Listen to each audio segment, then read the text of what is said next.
The night over Himeji Castle was deep and hushed, broken only by the drone of crickets and the occasional flick of a torch along the stone walls.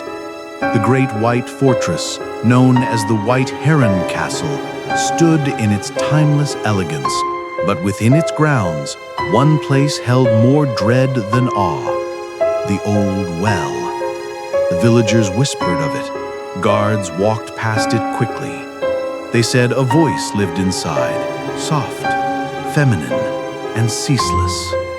On one such night, a young sentry, weary from duty and dulled by sake, passed too close to the cursed well. The moonlight struck the water's surface, turning it into a silver mirror. Out of that trembling surface rose a vision, the pale face of a woman, her features delicate as porcelain, her black hair flowing in strands that seemed half water, half silk. Her lips moved soundlessly at first, then formed his name, though no one should have known it. The guard's breath caught in his throat. Fear prickled at his skin, but stronger still was something else, a magnetic pull, a quiet ache in the chest. She smiled at him, a smile not of terror, but of invitation, soft and beckoning, as though she were an old lover waiting in secret. He leaned over, entranced, desperate to touch the hand that seemed to rise just out of reach. Then came the whisper. 1, 2, 3. The voice counted upward, light and melodic, but with each number, the air grew colder. By the time it reached 9, her voice cracked, slipping into a moan that blurred the line between pleasure and despair. The guard gasped as something icy grazed his cheek, and darkness rushed over him like a tide.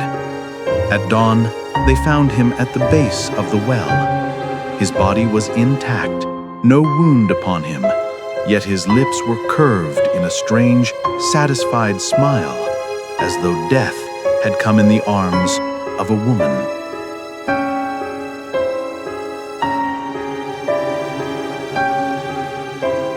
The birth of a legend.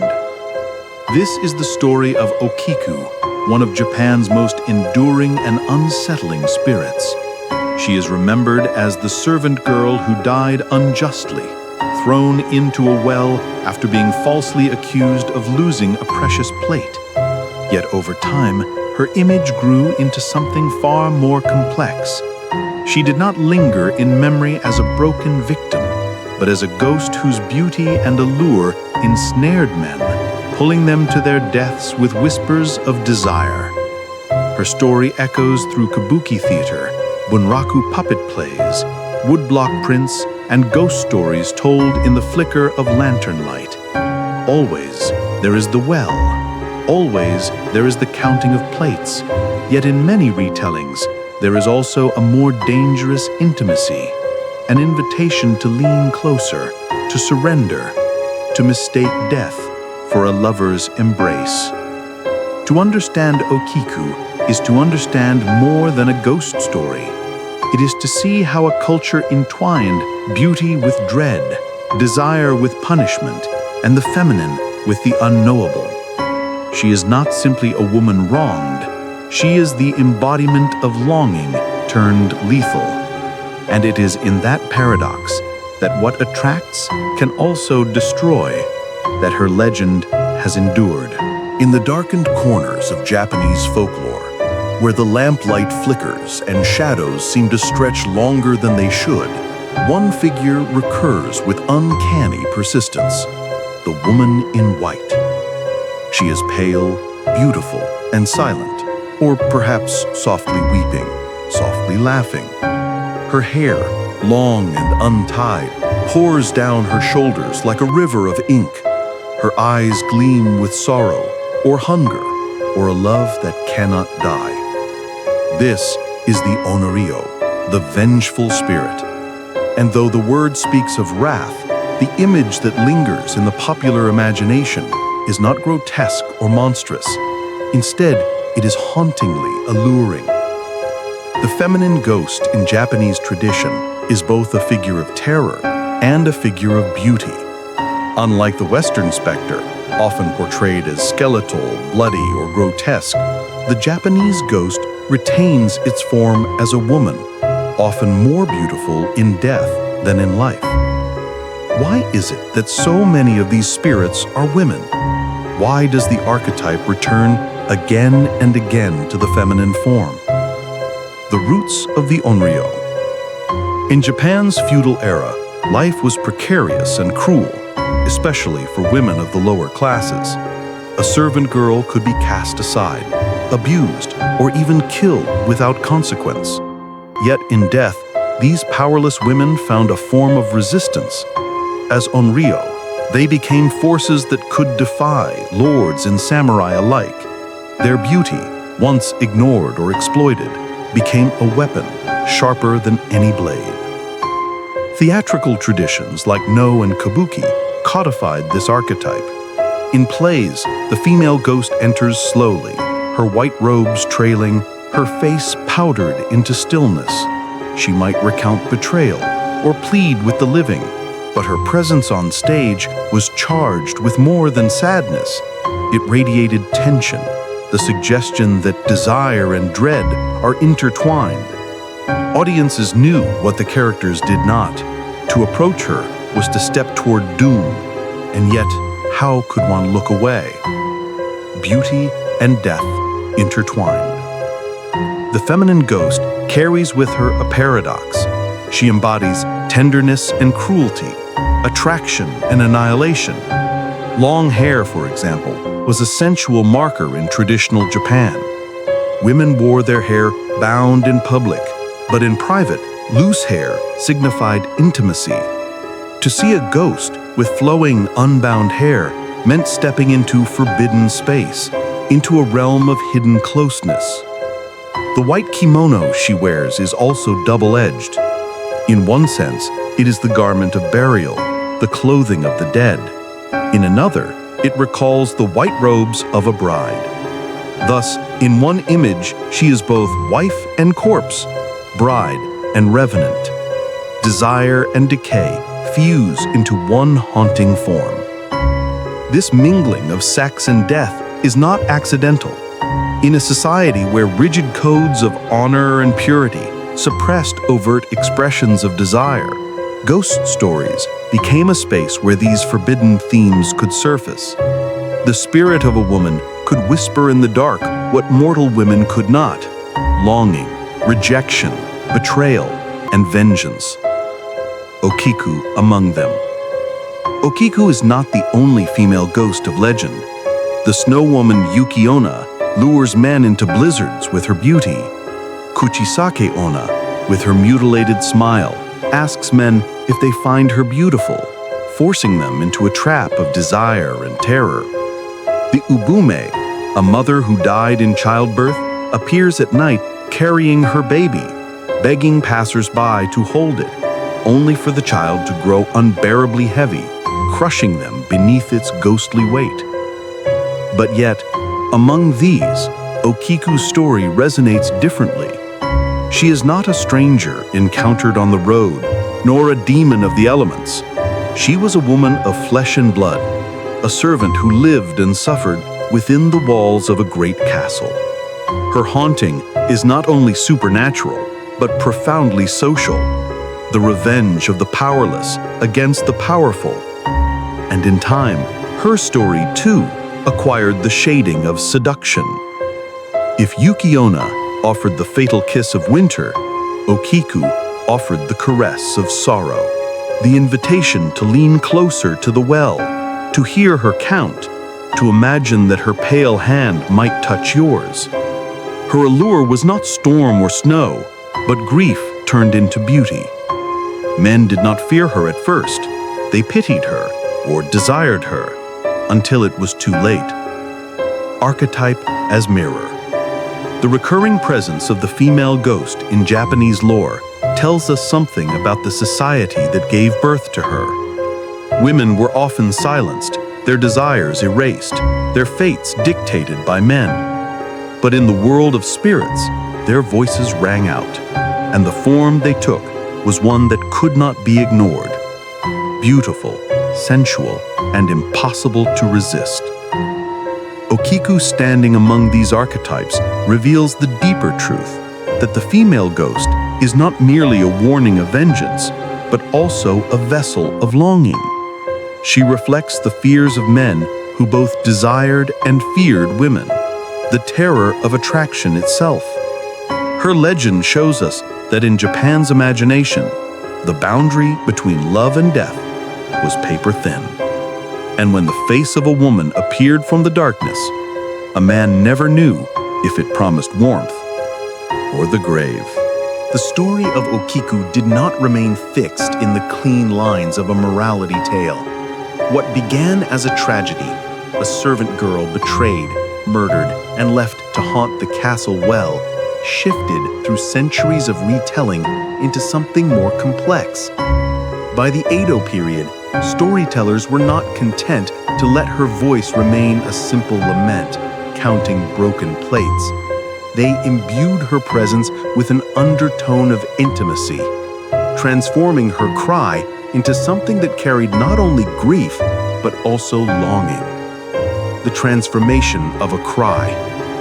In its earliest forms, Okiku's voice was said to chill the bones. 1, 2, 3, rising from the dark shaft of the well until it reached 9, followed by a scream. Yet as the legend spread, people began to hear her differently. Some swore that the numbers, spoken softly in the dark, were not unlike a lover's whispers, gentle, rhythmic, strangely intimate. The pause before her final scream was described not just as terror, but as a moment heavy with expectation, like the breath before a kiss. Lantern-lit performances in villages leaned into this. Actors portraying Okiku spoke the count with trembling tenderness, their voices quivering between despair and seduction. The audience understood grief could sound like desire, and desire could end in ruin. The lure of the well. The well itself became a stage of forbidden contact. Men reported leaning over its edge, drawn by the sound of her voice, only to glimpse her pale face rising from the water. She did not appear grotesque. On the contrary, her features were flawless. Skin pale as porcelain, lips tinged faintly with sorrowful red, eyes glistening as though forever caught between tears and yearning. Some tales say she reached for them, her hand dripping with water, yet delicate as silk. Others claim she only smiled, an expression so fragile that men mistook it for love. And in that moment, fear dissolved. Loneliness, drink, or exhaustion left them open to her spell. What was the nature of her seduction? It was not brazen. She did not promise passion outright. Instead, she embodied a subtler, more fatal allure, the fantasy of being chosen by a ghostly beauty, of having sorrow itself lean toward you in need. The first touch. Accounts from later folklore describe men who swore they felt her presence upon their skin, a cold fingertip brushing the cheek, damp strands of hair falling against their shoulder as though she had leaned close to whisper. The ghost's touch was not immediately dreadful. It was gentle, almost consoling. One merchant, in a story told near Himeji, confessed that he felt her lips graze his ear like the breath of a lover before he fainted by the well. Here lies the cruel paradox. Okiku offered comfort where there was none. Her sorrow disguised itself as tenderness. Her victims did not struggle. They yielded, lulled into a false intimacy that ended only in silence. Desire woven into fear. As the Edo period progressed, Japan's taste for ghost stories grew darker and more sensual. Popular collections of kaidan, tales of the strange and supernatural, began to blend eroticism with horror. In that climate, Okiku evolved. She was no longer just the wronged servant counting plates. She was a shadowed temptress, her grief reshaped into a lure. Lantern prints from the era show her emerging not as a corpse, but as a pale beauty, her kimono slipping to reveal the curve of a shoulder, her hair tumbling in wet cascades. Artists knew their audience. Fear was heightened when paired with desire. To want her was to risk death. To fear her was to admit attraction. Erotic mourning. What makes Okiku's erotic shadow so haunting is that it is inseparable from her pain. She does not seduce as a living courtesan would. Instead, her allure is the allure of tragedy. Men felt compelled not because she promised pleasure, but because she embodied loss. In her eyes, they saw the reflection of their own loneliness. In her whispered count, they heard not just numbers, but a rhythm as intimate as a lover's breath. To yield to her was to embrace sorrow itself, to take grief into one's arms as though it were a woman. And in that embrace, men perished, not with screams, but with sighs, with the strange half-smile of one who mistakes death for desire. Okiku then became more than a ghost. She became a mirror. In her, men confronted their own forbidden longings, their own weakness for beauty in the face of doom. Her erotic shadow was not born of her will alone, but of the stories whispered about her, each retelling shaping her more and more into the embodiment of that dangerous fusion of love and death. The legend of Okiku did not present her as a ghost who struck blindly. Unlike fires that consumed entire villages or storms that drowned ships without preference, Okiku's haunting seemed strangely deliberate. Men whispered that she did not ensnare every passerby, nor did she torment the innocent with equal cruelty. Instead, she appeared selective, drawn to certain types of men, those whose hearts carried the heaviest shadows. The lonely watchmen. The first and most frequent were the watchmen of the castle. These were men of low rank, often stationed through the long night, pacing the stone paths or sitting drowsily near the walls. Their work was monotonous, their lives thankless. Many were peasants forced into service, far from wives or sweethearts.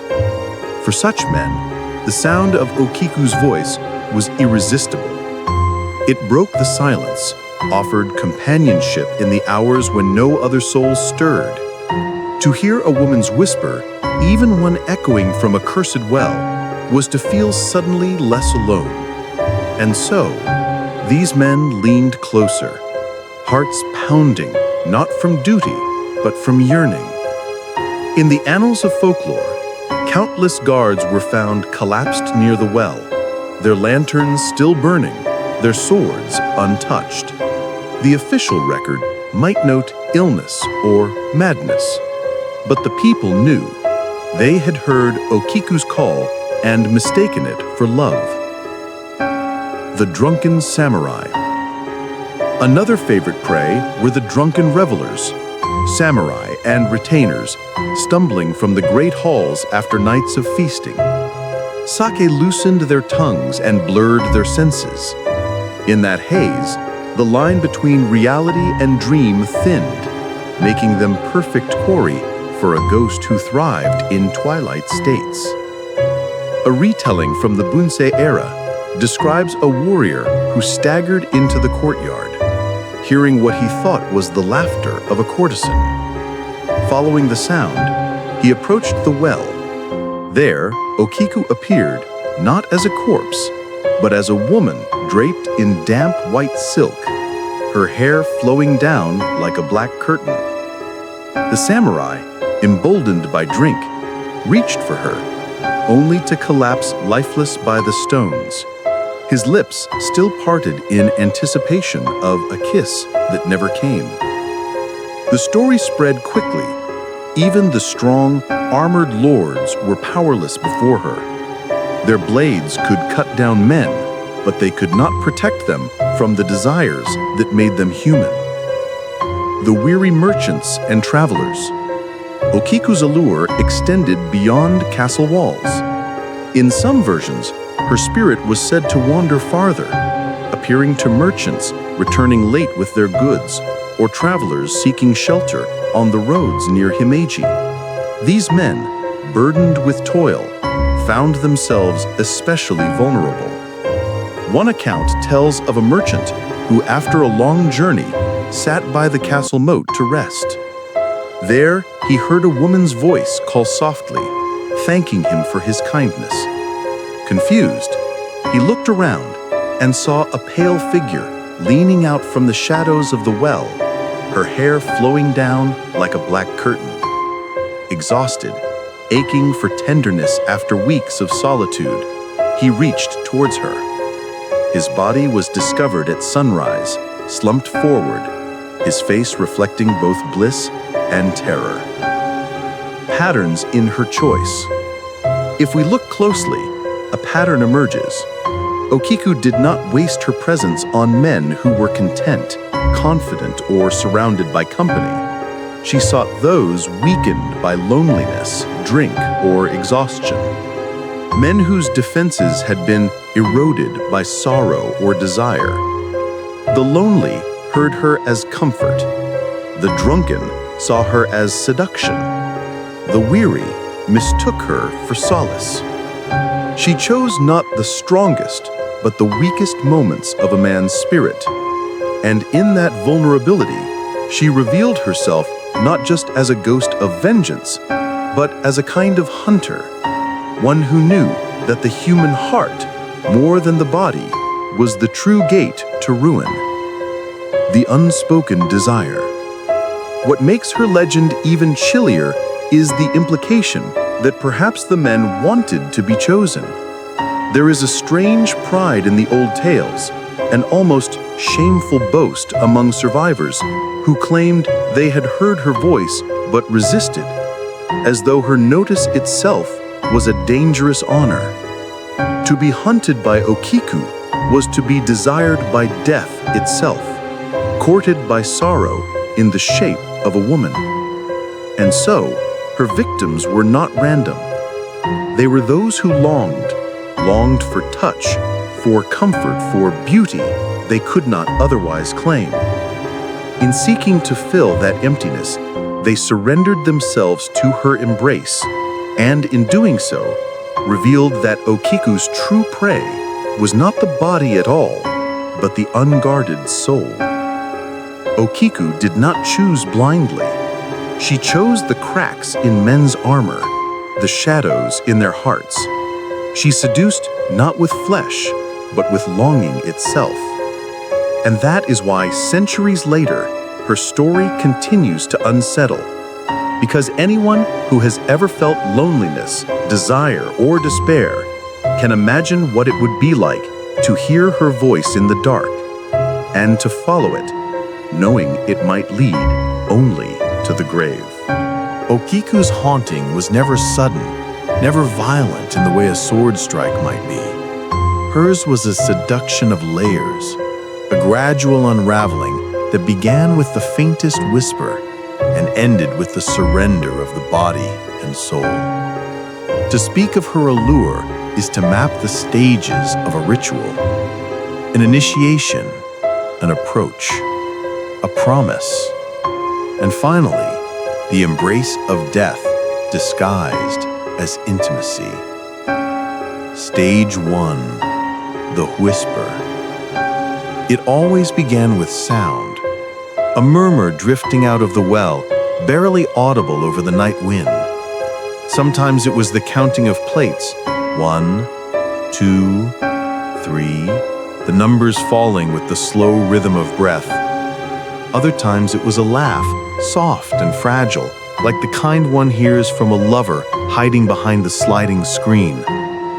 And sometimes it was the uncanny sensation of one's own name, carried on the air, though no lips had spoken it. For the listener, the effect was immediate. Loneliness made the sound unbearable. To hear a woman's voice in the deep hours of night was to feel suddenly accompanied, suddenly chosen. Fear and caution stirred, but beneath them lay a stronger pulse, curiosity, even desire. Stage 2. The vision. Drawn closer, the man would peer into the well or into the shadows that gathered near it. There she would reveal herself, not at once, but in fragments. A pale hand resting on the edge, the curve of a cheek half lit by moonlight, the glimmer of eyes that seemed to shine through water. Artists of the Edo period often depicted this moment. Okiku's face rising like the moon itself, her hair spilling downward as if it were made of the well's darkness. She was not terrifying in appearance. On the contrary, her beauty was heightened by the setting. Against the rough stone and black water, her white skin seemed otherworldly, unmarred, impossible to look away from. It was in this stage that men began to mistake her for something more than a ghost. They saw her not as a revenant, but as a woman waiting, lonely, sorrowful, and in need of closeness. Stage 3. The invitation. Okiku never called men outright. She did not say, "Come here," or "Love me." Instead, her gestures were subtle, delicate, almost modest. A faint smile, a tilt of the head, a hand lifted slightly, not grasping, but offering. These small movements worked on the imagination. Men saw in them whatever they most longed for: comfort, tenderness, even desire. Some tales say her lips parted as if to speak, but no words emerged, only the breath of numbers whispered in cadence. To lean closer was to hope that she would finally say something meant only for them. Here, her seduction lay not in explicit promise, but in suggestion. She became a blank screen upon which the man projected his longing. She was whatever he desired her to be: lover, mistress, lost wife. And so he approached willingly, believing he had been chosen for intimacy rather than doomed for death. Stage 4. The first touch. When contact came, it was delicate. A fingertip on the cheek, cool and damp, yet soft enough to pass for caress. A strand of wet hair brushing against the neck. Sometimes a sensation like a kiss, not on the lips, but at the ear, a breath that chilled even as it thrilled. In these moments, victims often described a paradox. Their bodies shivered with cold, yet their hearts raced with heat. The line between comfort and terror blurred. To resist felt impossible. The touch did not restrain, it invited. And in that invitation lay the trap. To accept it was to accept her fully, body and soul, without realizing that what they embraced was already death. Stage 5. The collapse. Inevitably, the warmth faded. The breath grew icy, the hand clammy, the gaze hollow. The numbers reached 9, and the rhythm broke into a cry that pierced the night. By then, the man was lost. Some collapsed instantly, their hearts stopped by the shock. Others were found hours later, slumped as though in sleep, their faces fixed in expressions that were not of horror, but of strange, secret satisfaction. It was said that those who died in her arms bore a smile, as though their final moment was not of terror, but of fulfillment, and intimacy twisted into its fatal mirror. The psychology of her allure. Okiku's seduction was not carnal in the conventional sense. She did not bare her body or whisper of pleasures. Instead, she weaponized loneliness, sorrow, and desire. Men saw in her what they lacked: a gentle voice, a sympathetic gaze, a hand reaching through the dark. To the lonely guard, she was companionship. To the drunken samurai, she was temptation. To the weary merchant, she was solace. In each case, she filled a void that gnawed at them, and in filling it, she drew them into her embrace. Her method was less about offering and more about reflecting, showing each man the image of what he most wished for, and then claiming him when he reached for it. Folkloric parallels. This mechanism was not unique to Okiku. In broader Japanese folklore, many spirits seduce not by force, but by resonance with human longing. The Yuki Eina offered warmth in the blizzard before stealing breath. The Kurojo, the black-haired woman, appeared to widowers as their lost wives returned from the grave. The Joirogumo, the spider woman, lured men with her beauty before binding them in silk. Okiku fit within this lineage, but her case was unique. She had once been a real woman, unjustly slain. Her seduction was therefore grounded not just in mythic archetype, but in tragedy. To encounter her was not just to meet a ghost, but to face the sorrow of history itself, sharpened into a blade of longing. The final paradox. The mechanism of Okiku's seduction is, at its heart, a paradox. She did not win men with explicit passion, but with the echo of intimacy. She offered not the fire of love, but the chill of sorrow mistaken for tenderness. And in that delicate misreading, mistaking grief for desire, mistaking death for embrace, her victims sealed their fate. She did not kill them outright.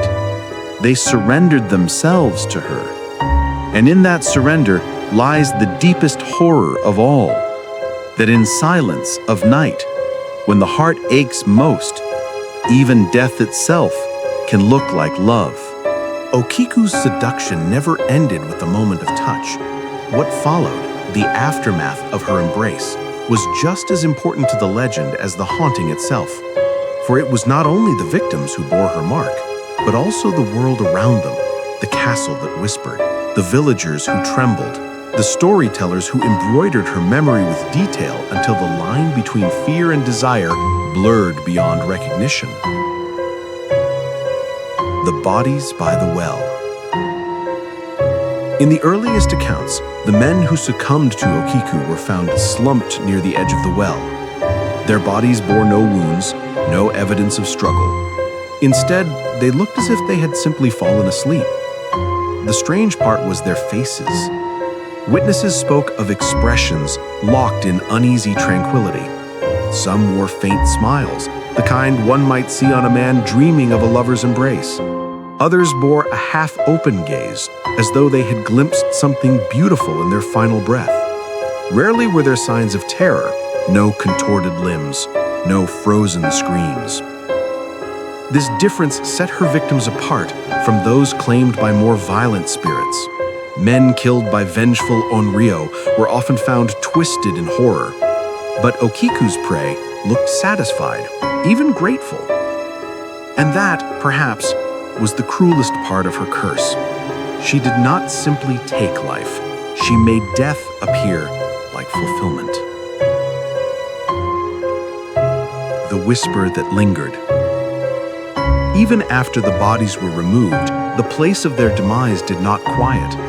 The well itself became a vessel of echoes. Passers-by claimed they could hear the faint repetition of numbers, especially on moonlit nights. 1, 2, 3, trailing endlessly, sometimes broken by a sigh that sounded eerily like relief or longing. The sound was not always external. Survivors, men who swore they had heard her voice but resisted, often described carrying her whisper in their minds long after leaving the castle. They would hear her in dreams, in the creak of floorboards, even in the breath of the wind. Some confessed that they longed to go back, as though resisting her once had only sharpened the hunger to yield to her at last. The spread of rumor. The deaths never stayed secret. Guards whispered to one another. Travelers carried tales to neighboring villages, and before long, The entire region spoke of Okiku not merely as a ghost of vengeance, but as a lover in death. The image of her pale hand rising from the well, the sound of her sorrowful count, the smile left on men's faces, all these details combined to form a narrative that captivated as much as it terrified. Women, too, told the stories. Some used them to warn their husbands and sons, "Do not wander near the castle at night, or you will fall for her false embrace." Others retold them with a note of grim satisfaction. The powerful, who once had crushed a servant girl, were now undone, not by armies, but by the longing she had become.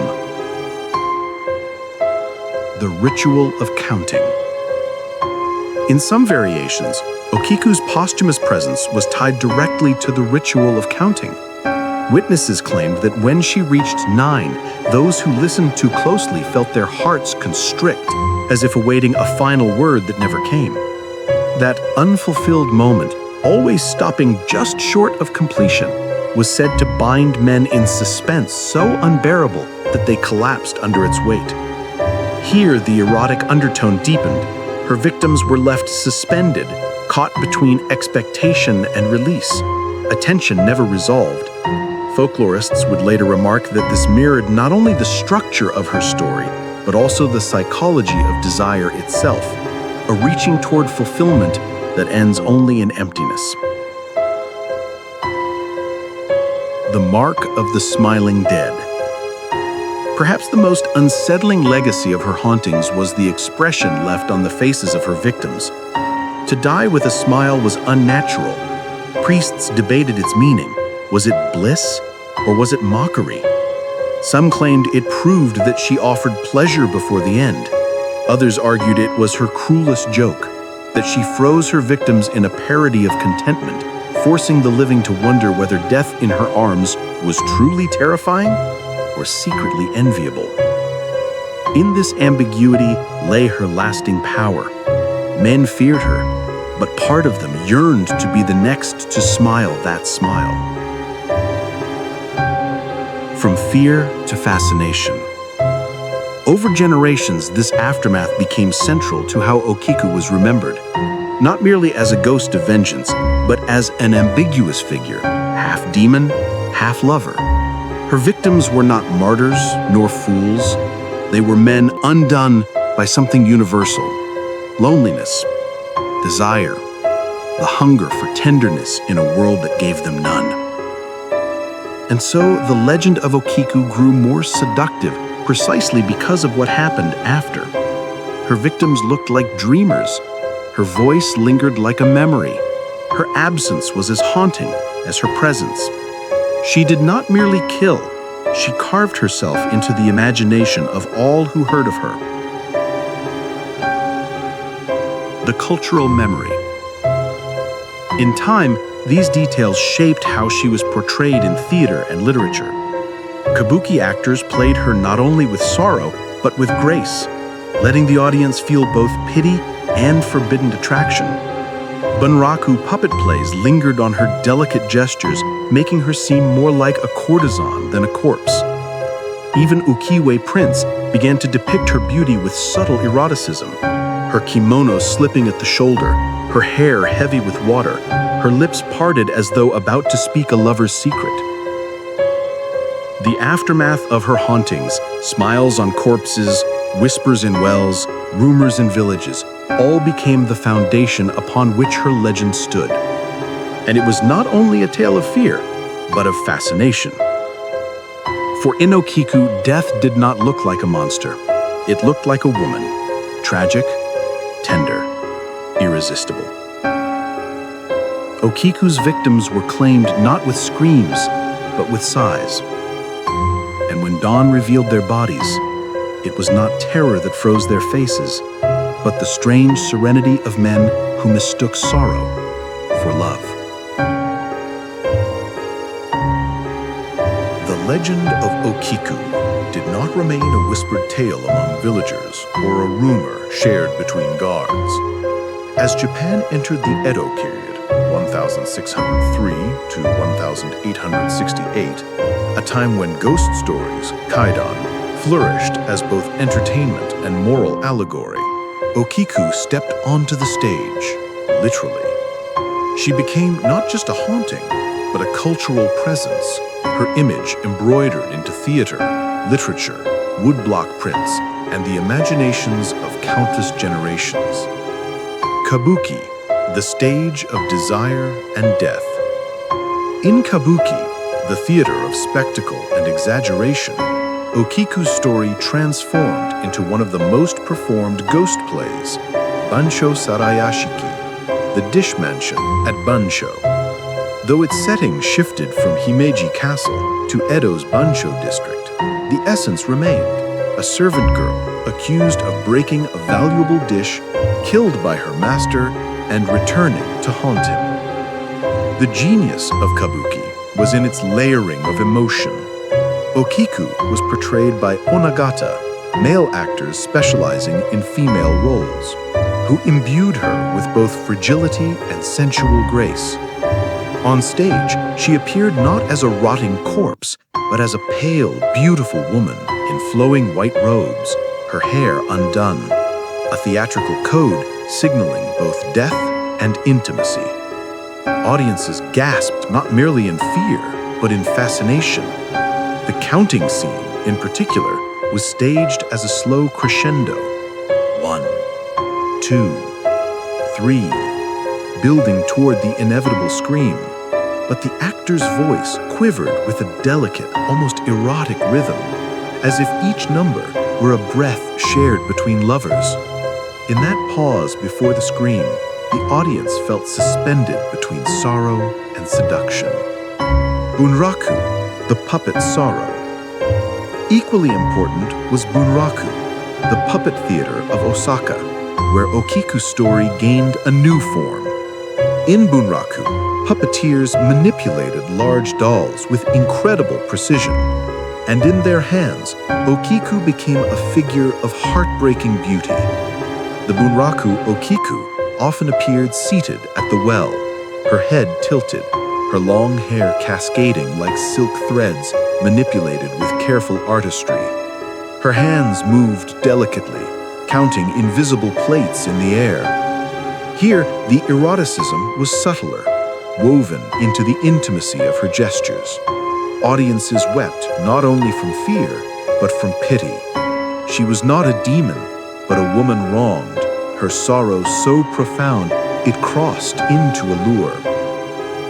Ukiyo-e, the woodblock ghost.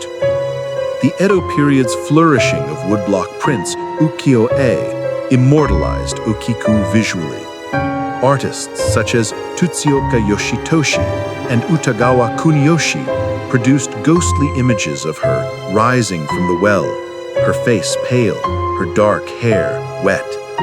Yet these prints often carried an undercurrent of sensuality. Unlike monstrous depictions of demons, Okiku was drawn with elegance, the curve of her neck exposed, her kimono slipping slightly from her shoulder, her eyes large and sorrowful. In some prints, her ghostly form seemed more like that of a courtesan stepping from a bath than a corpse climbing from the grave. Collectors displayed these prints not only for their horror, but for their strange, haunting beauty. To own an Okiku print was to keep both tragedy and allure within one's home. Kaidan collections, the literature of the strange. Written collections of ghost stories also shaped her image. Kaidan anthologies such as Haku Monogatari, 100 Tales, included versions of Okiku's legend, where her voice and presence were described in language that blurred grief and intimacy. In these texts, the recounting of plates was often written as a chant, almost like pillow talk gone wrong. 1, 2, 3, repeated softly in the dark. The literary style emphasized rhythm and breath, turning her lament into something disturbingly sensual. Scholars later noted that Edo audiences, constrained by rigid social norms, found in such stories an outlet for both erotic fantasy and the thrill of terror. A mirror of society. Okiku's cultural presence was not merely entertainment, it reflected the anxieties of her age. She embodied the vulnerability of women in a patriarchal society, but also their hidden power. In life, she had no voice. In death, her voice could not be silenced. In life, she was powerless. In death, she toppled samurai, merchants, and guards alike. Her allure, too, carried social meaning. Edo Japan was a society of strict sexual codes, where desire was regulated, even commodified in the pleasure quarters. Okiku, however, existed outside these boundaries. She offered no contracts, no courtesan's bargains. Her intimacy was free, fatal, and unavoidable. She represented the fear that longing itself, unchecked, ungoverned, could destroy men. Eroticism and horror entwined. As decades passed, her story was retold with increasing sensual undertones. Theatrical guides even noted how actors should lower their voices in the counting scene, letting the sound linger like a caress. Illustrators depicted her hair not in tangles of decay, but in flowing black strands associated with feminine allure. Writers described her face not as grotesque, but as serene, pale, and tragically beautiful. The line between ghost and courtesan blurred. Some Edo prints even portrayed her alongside living beauties of the time, as though she were one among them, distinguished only by her aura of sorrow. In this blending of eroticism and horror, Okiku stood as a testament to the Japanese genius for intertwining beauty and dread. She was both warning and temptation, victim and seducer, sorrow and desire. Her legend is not simply about a ghost. It is about how society remembers a woman wronged, first with pity, then with fear, and finally with fascination. Okiku's legend, when stripped to its core, begins with injustice. She was a servant girl, powerless, accused of a crime she did not commit, her honor shattered, her life taken. In that sense, she stands beside countless women of history whose voices were silenced, whose bodies were discarded as though they bore no weight. But Okiku did not vanish into silence. She returned, and in returning, she transformed. What makes her story extraordinary is not merely that she haunted her oppressors, it is that she did so in a way that turned the very instruments of her suffering, her beauty, her silence, her fragility, into weapons.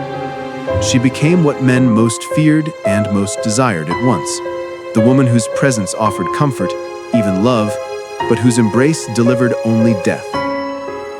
The intimacy of punishment. Her vengeance was not loud or bloody. Unlike spirits who burned villages or tore men apart, Okiku punished in whispers. She lured men by reflecting their own hunger back at them, loneliness for the watchman, temptation for the drunken samurai, solace for the weary merchant. She never forced herself upon them. They came willingly, mistaking her sorrow for tenderness. This was her brilliance as a spirit of vengeance. She made men complicit in their own ruin. They chose her, even as they feared her. They leaned closer, even as their instincts told them to step away. In that choice lay the punishment, to realize too late that the thing you desired most was the very thing that destroyed you. The erotic undertones of Okiku's legend.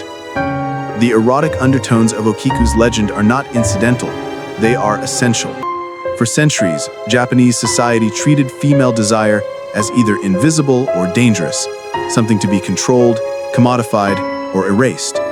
Yet in ghost stories, suppressed longings found voice. In Okiku, grief itself became seductive. Her tragedy was rewritten as temptation, her death as a form of intimacy. This was not mere embellishment, it was a reflection of fear. Men feared not just the spirit of a wronged woman, but the possibility that desire itself was a curse. Okiku's allure symbolized the danger of longing unchecked, the idea that beauty, tenderness, even love might conceal the cold hand of death. A ghost of choice, not chance. Unlike storms or plagues that strike at random, Okiku chose. She did not drag down everyone who passed her well. She singled out those weakened by loneliness, dulled by drink, or heavy with fatigue. In her selectivity, she reflected back society's truths. Men were not undone by her alone, but by the cracks already present in their hearts. And so her vengeance was not blind, it was precise. Each death was not only punishment for one man's weakness, but a reminder to all who heard the tale. No one is immune to the pull of longing, and no one can fully guard against the ruin it brings. The cultural afterlife. Centuries of performance, painting, and storytelling did not soften her image, they deepened it. In kabuki and bunraku, she became both victim and temptress. In ukiyo-e Prince, she appeared as elegant as a courtesan, yet bound forever to the shadows of death. In kaidan anthologies, her counting took on the rhythm of a lover's sigh, her pauses filled with dread and desire alike. Through these retellings, her legend did not fade, it expanded.